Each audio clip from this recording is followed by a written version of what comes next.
Pawan actor come politician. ఆయన వెండి తెర మీద పవర్ స్టార్, పొలిటికల్ తెర మీద పవర్ఫుల్ స్టార్. ఇక ఆయన 10 ఏళ్ల రాజకీయం తర్వాత ఏపీకి ఉప ముఖ్యమంత్రి అయ్యారు. కీలక శాఖల్ని ఆయన చూస్తున్నారు. అయితే ఆయన హీరోగా సినిమాల్లో కనిపించి అలరిస్తారా అన్న చర్చ అయితే ఉంది.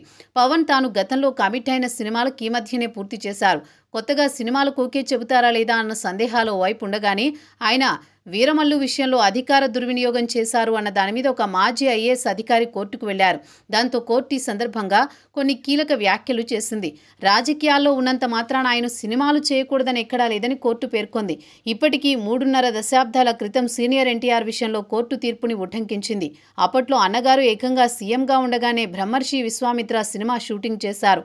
ఆయన విశ్వామిత్రుడు గెటప్లోని అనేక కీలక ఫైళ్ల మీద సంతకాలు చేసి ఫోటోలు ఆనాటి పత్రికలలో ప్రముఖంగా ప్రచారమయ్యాయి.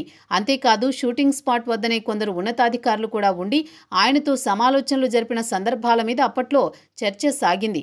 సీనియర్ ఎన్టీఆర్ ఉమ్మడి ఏపీకి, ఉమ్మడి 23 జిల్లాలకు ముఖ్యమంత్రిగా ఉంటూ కూడా సినిమా షూటింగులు చేశారు.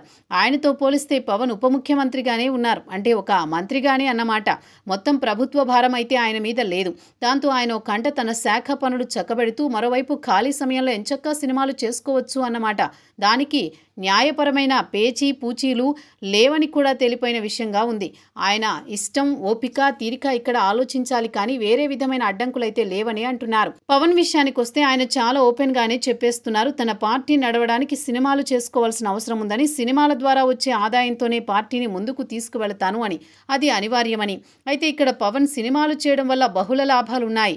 ఆయన క్రేజ్ అలాగే ఉంటుంది. దాంతో ఆయన పార్టీకి కూడా అది శ్రీరామరక్షగా ఉంటుంది. అదే సమయంలో పార్టీకి కూడా ఒడిదుడుకులు లేకుండా సాగేందుకు ఆస్కారం ఉంటుంది.